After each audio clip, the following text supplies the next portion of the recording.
most of the times when I'm jumping on sales calls with the recruiters, they're shocked. They're like, hey, how did you guys do this? Have you hacked into something?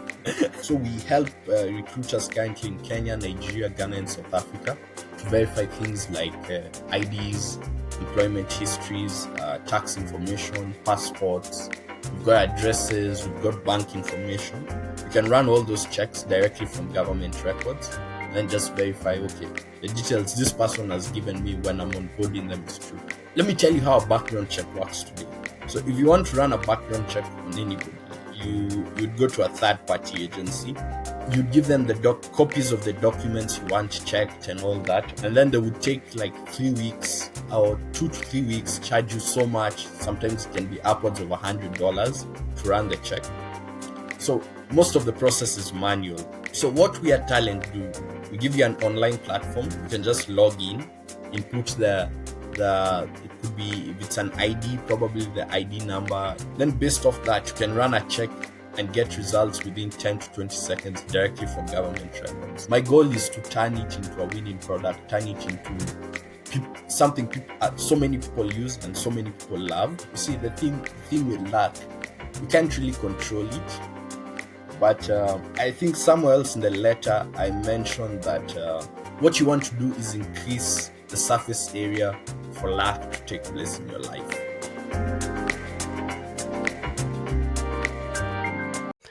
Today's guest, co-founder and CEO of Jobzy, Matt Magera. Welcome to the pod. Thank you for having me, Gideon. Happy to be here. Tell us about Jobzy. What does the product do? Who is it for? And what's the main problem you're helping solve?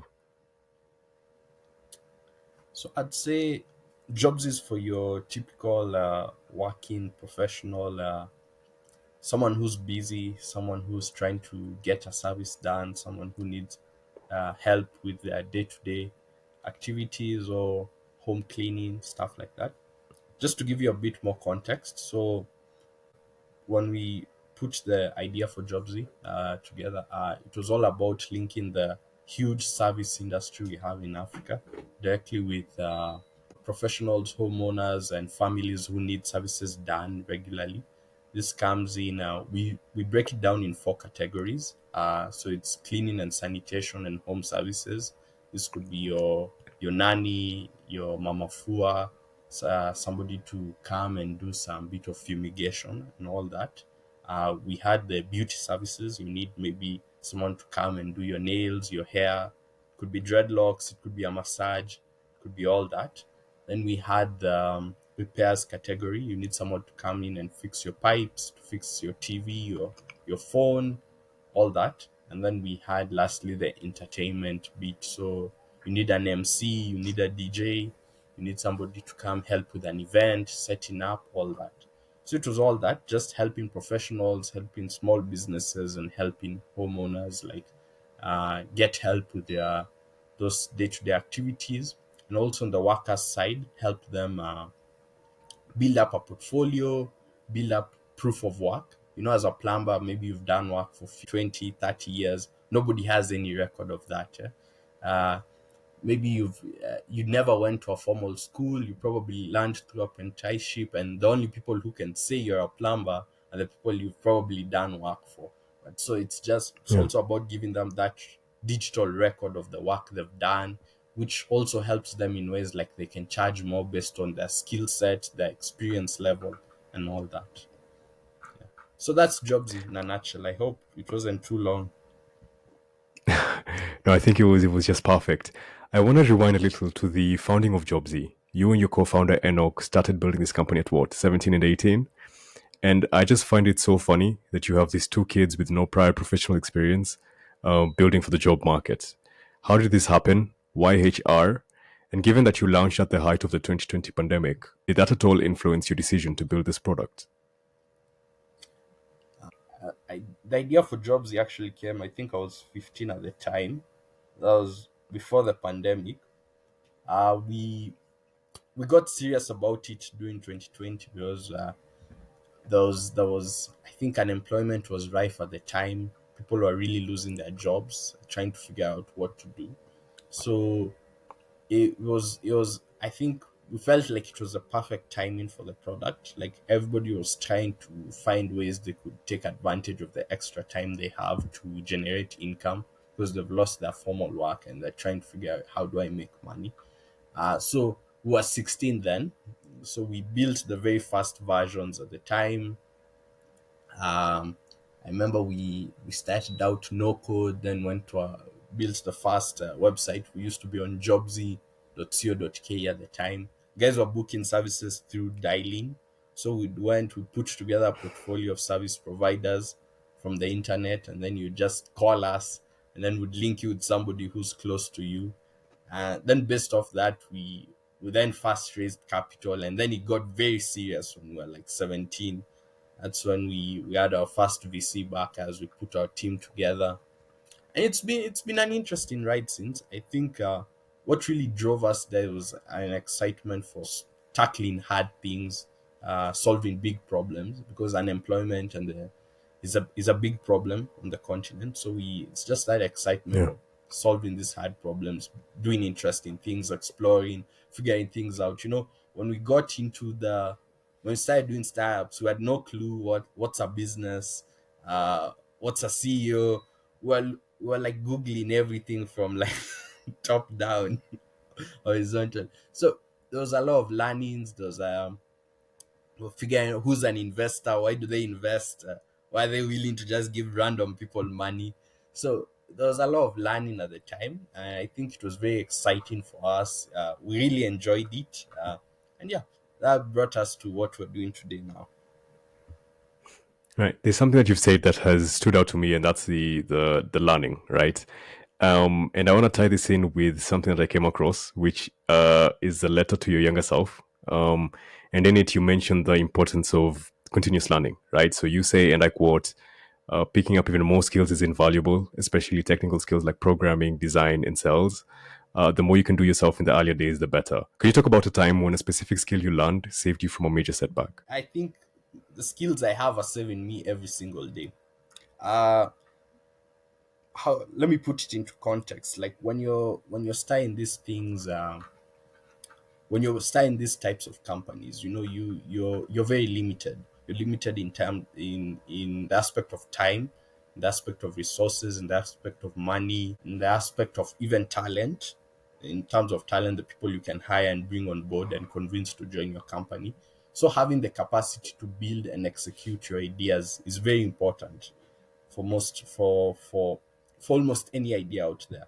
I tell guys, tech companies are built by technical people. Rocket companies are built by rocket engineers. Yeah, and even if you look at to give you context, of the dot-com bubble back in the year 2000s. The reason why many of those Right. companies failed was because business people thought, hey, I can just buy a .com domain or add .com to my company and we're instantly a tech Yeah. company and it's going to work out. But you realize Yeah. for these companies, it's down to your ability to be able to go to the market, learn from it, and quickly execute on what you learn. So that's why I say our ability to do these things really helps us because a startup is about you ship a product, we go to the market, they tell us no, we have to come back and build and make some changes. We go back to the market, they say, hey, change this, do this, do this. So it's very repetitive, and if you don't have the skills, if you're outsourcing this, let's say you're outsourcing your development, you have to go to a third party Right. developer, say my user asked for this, they bill you again. You come back, they say, no, we need this change, we need this change, we want this. You go back to the developer, they bill you again. Let's say even down to your sales processes. If other people are doing sales for you, it becomes very difficult to for you as a company owner to like figure out this how these are my customers, these are the people who are interested, these are the people who are not interested.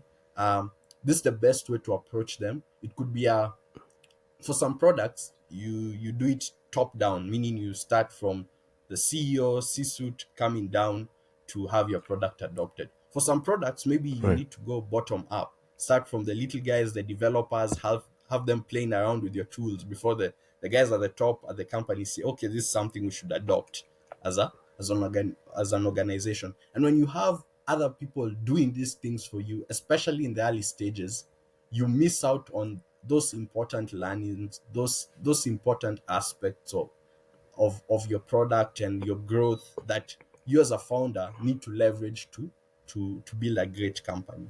So this thing saves me every day. I can't tell you that it's one thing that that the today our company is just me and my co-founder doing 80% of the Right. work. Then maybe 20% we can outsource and get some bit of help on, maybe due to lack of time.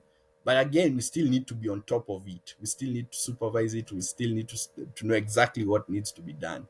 But the core fundamentals from building product and selling, founders need to do that, especially in the early days. Yeah. Interesting. Very, very interesting. I want to, again, go back just a little bit to the building, right? There's a belief that I personally hold, and that's that having no previous industry experience, it's a bit controversial, but it's that having no previous industry experience gives you an unfair advantage, right? Where you come into an industry with no bias or preconceived assumptions. Do you think this played a role in Jobs' growth? I think so. Something pretty exciting about startups. Huh?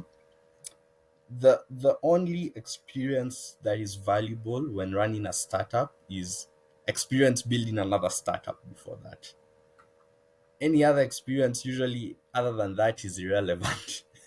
Funnily, because even if you're building in the sector you're accustomed to, a startup means you're changing the whole industry. You're introducing a product that nobody is using that will change the whole game. So even the processes and what's happening there may not be as valuable as you may expect. Yeah, startups are pretty effective in bringing someone who has 10 years of industry experience and someone who has 0 years and puts them on the same level pretty well. And I've seen this. I've gone through accelerators, and there's this guy who's like, he's been like working his whole life, the 15, 20 years, and you're there, you have no Yeah. clue.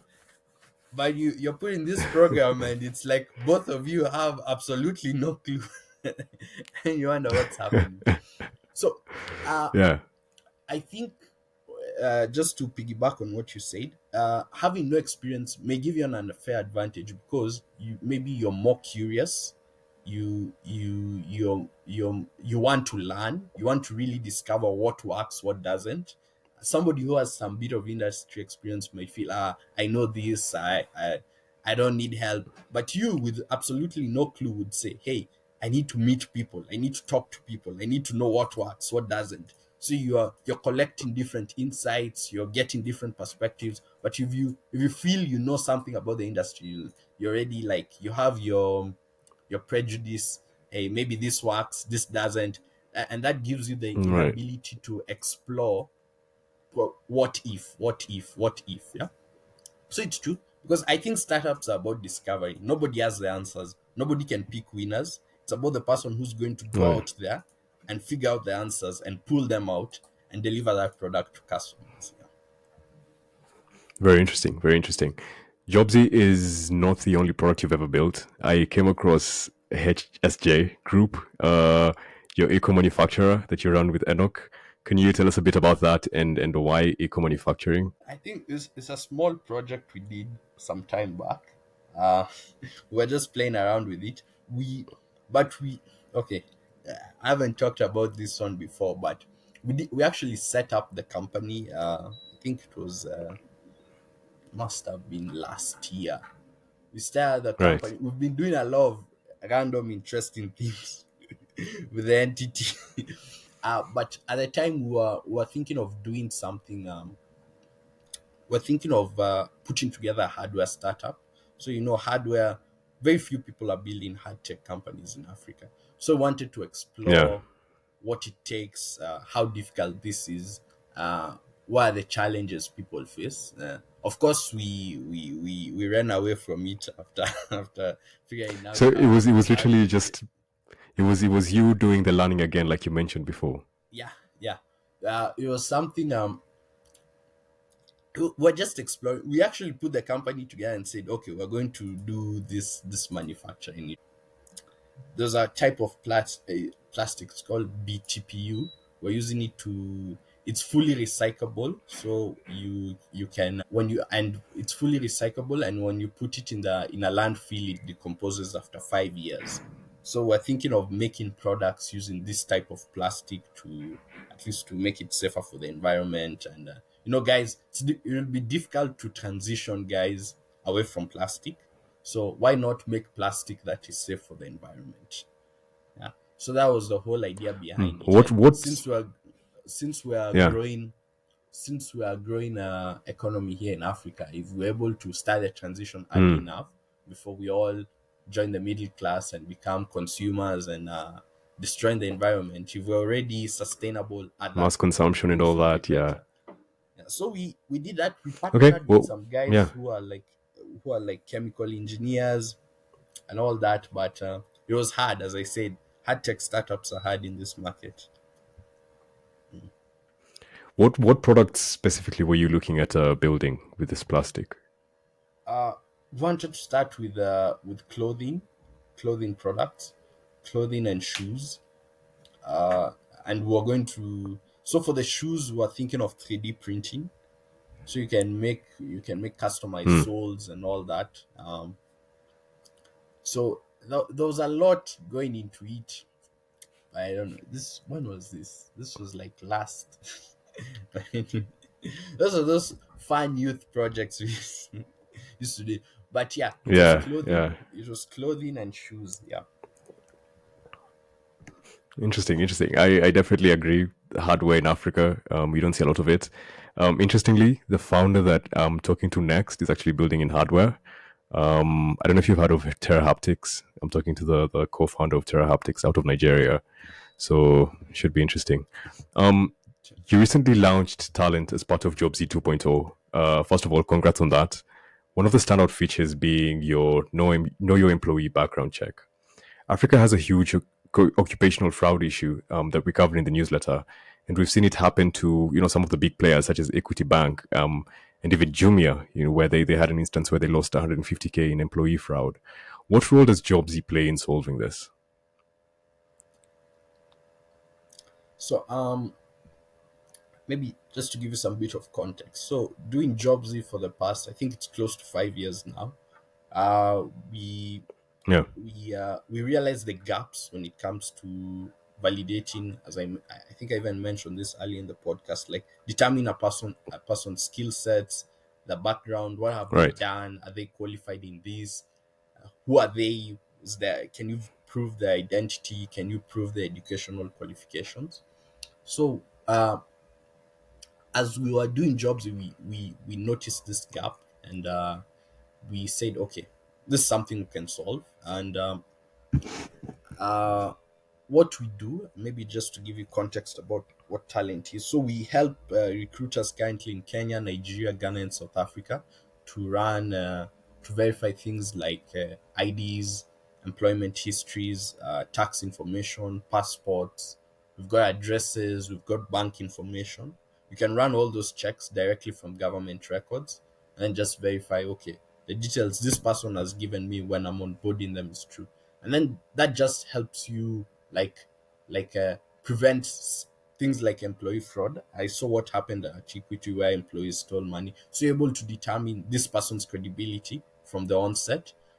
There's still a lot more we're doing in terms of even educational checks, character, determine someone's character and all that. And then I think this would all go in playing a critical role to like stopping these things beforehand. But yeah, I think the commercial fraud in Equity also had some things, some bit of things to do, like with the checks put in place. That's also important. We might decide to explore that down the road. But for us, is like before you onboard anybody on your team, is this guy who he says he is? Is he qualified where he says he's qualified? Does he have a history of fraud Yeah. uh, and all that? Then based off that, you're able to make uh, you're able to make an educated decision on whether you should hire or whether you should add this person to your team, or maybe whether you should drop him. Interesting, interesting. There's other players in the HR space now compared to when you started out. How are you and Jobsy as a whole, as an organization, setting yourselves apart? So let me tell you how a background check works today. So if you want to run a background check on anybody, you'd go to a third party agency, and then you tell them, hey, I need a background check on maybe Matt or Gideon. So you'd give Yeah. them the copies of the documents you want checked and all that, and then they would take like 3 weeks or 2 to 3 weeks, charge you so much. Sometimes it can be upwards of $100 to run the check. So most of Oh the wow. process is manual. So what we at Talent do, we tell you, hey, we give you an online platform. You can just log in, input the it could be, if it's an ID, probably the ID number. If it's a tax, if you want to verify the tax information, you can put in the tax pin. Then based off that, you can run a check and get results within 10 to 20 seconds directly from government records. So the tech is pretty new. Very few people are doing.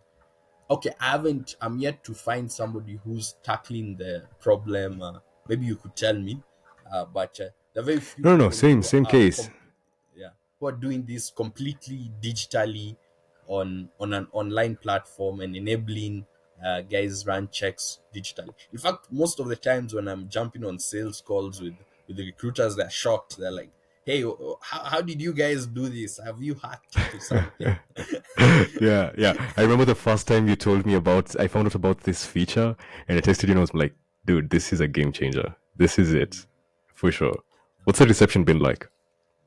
Um, I think for now it's good. Guys are excited about the product, but they still want to see more in terms of the capabilities. Like I mentioned, they want to see, like these days, um, beyond just the basic government verifications we enable. They want to see more in terms of Yeah. character, and stuff, in terms of even education checks. So we're still building. We still build. We go talk to our customers, come back, build, add more features until we get a product they just absolutely love and is able to cater for that entire onboarding process. So we're still in the path to building. We have a few customers, we have some people paying for it, but there's still more to get like full market adoption for the product. There's still more work to be done. Wanna touch back to what we discussed to what we discussed a few minutes earlier, which is the letter that you wrote to yourself. Another thing that stood out to me was you touched on the types of luck as described by Mark Andreessen from A16Z, and in it you say you can easily skew your luck in your favor by simply pushing yourself and putting yourself out there even more, being more aggressive, learning, and being ready to maximize on any opportunity that comes up. This particularly stood out to me because I think that this podcast is, in its very definition, me trying to increase my luck, right? So it's not me presenting myself as a thought leader, but instead kind of publishing my thoughts in hopes that a small group of people who are interesting think that I'm interesting, right? And on this, how do you measure whether your efforts to push yourself out there are actually increasing your chances of luck or of success, or just leading to a burnout? That's a tough one. You see, the thing with luck, you can't really control it, but I think somewhere else in the letter I mentioned that what you want to do is increase the surface area for luck to take place in your life. So some people get lucky, some Mm, people don't, but you want the surface area for the ability or the potential for luck to take place to be bigger than most people. And the way you do this is, if I know more people than you, the surface area for my luck is wider than yours. If more people know me than you, the surface area for luck yeah, is wider than yours. I think you get the gist. Like if more people, let's say there's an opportunity. There's even this one, luck from uniqueness. Like you probably have a really unique yeah, podcast where it's got this really niche audience. mm, Then there's an opportunity that pops up. They want somebody who does you, just this and is in this segment. Then they yeah. come looking for you because you're the guy they know. They're gonna look for Or you. Yeah, yeah, there's that lack from you've just there's this other lack. I've forgotten the name. The one where you you just sell yourself until and luck runs out, meaning you've just pitched Mm. and gone out there and told people about your product and pushed yourself Yeah. until your luck just runs out. Everybody knows you, everybody knows what you do, and you're just there. So there are those aspects to Yeah. it. You know, I think if you there's no what's that? There's very I few guess I guess people I who guess have let me try to rephrase my question. Let yeah. me try to rephrase my question. Um, how do you get more shots on target? Right. So I guess how I'm looking at it, maybe you can correct me on this, but I'm looking at it as luck is a culmination of, shooting a shot, and some of them hit the target, and some don't. And so how do you increase the likelihood that you are on target with whatever you pursue, whatever you do? I'd say learning feedback Mm, and also focus. Those three things. Like interesting. there's a quote from Albert Einstein. Doing the same thing over and over again, expecting a different result is madness. Yeah. If Yeah. you do something, see how people respond to it. Take in the feedback, iterate, go back, do it go back, fix what you've done, then go back to the customer, go back to your audience, try to figure out what works. I say one of the most important traits to being a founder, this personally, is the Yeah. ability to accept that you could be wrong, that your idea could be bad, that you don't have all the answers, and then just having that willingness to go out there and explore and just discover and figure out what works. Because uh, if everybody knew off the top of their head what works, everybody would be successful. But it's going down there and figuring out the answers. The problem today, everybody thinks they could be Steve Jobs. You just sit down and you imagine a $1 billion product, and you have your team working on it, and 6 months later you launch the iPhone and you're the most best-selling product in the world. But in Yeah. reality, it's not like that for most people. Most people are probably gonna get it wrong the first time, second time, third time. And what's gonna count is, did you get feedback? Did you learn from it? Mm. And did you iterate on that? Then there's this aspect also I mentioned about focus. Like, for us, we've tried out things maybe in the past, like you mentioned HSJ. We've also tried out media, but we've always stayed rooted in the work scene. Like, we started Jobzy back in 2020. Today we're still in the HR space, and we're just piggybacking on our learnings and our lessons and our networks that we've built over those years. And then we've just focused on this industry and said, okay, we're gonna solve this. This is where we invest our most effort. We can try something here for maybe a month or two, try something else here for a month or two, but we double down on this and just try to make sure we nail this industry. Because again, there's this part where I mentioned on the letter, you're reminding me that letter, where I say a billion-dollar company is building a billion-dollar company means that you're the best in your industry. You're one of the best, Yeah. if not the very best in your industry. You don't just get there by winging it. You don't just get there by dreaming about it. You have to deliver something that almost everybody in that industry loves and adores and just wants to use, and are ready to pay you for it. And you only get there by putting in the work, collecting feedback, learning, and just pushing yourself. Yeah, I think I'll leave it Interesting. at that. Mm. Interesting. I mean, I definitely agree. Definitely agree. Especially in regards to the valuation, and everyone dreams about a unicorn, but they don't think about the work that goes into getting there. And like you said, it is a lot of work. I mean, unless you are a Stanford dropout hoodie wearing AI founder from California, then building an AI startup, then you can get to $1 billion valuation in 2 months. You've been doing this for a while. You've been doing this for at least 5 years. What do the next 5 years look like for you? We hope we deliver a winning product within the next 5 years. I think that's what's top of mind at the moment. And I feel we're getting there with talent. Talent has had a decent amount of traction. A lot of people love it. A lot of people are excited about it. So my goal is to turn it into a winning product, turn it into something people so many people use and so many people love. I'm just there out there every day. Even just before this call, I was talking to users, uh, doing all that. So it's just we want to deliver a winning product. That's I think that's what we enjoy the Yeah. most. Have knowing that we set out to solve this problem and actually solved it and build something people just loved and enjoyed using and are happy to have. Yeah. I think that's the next goal.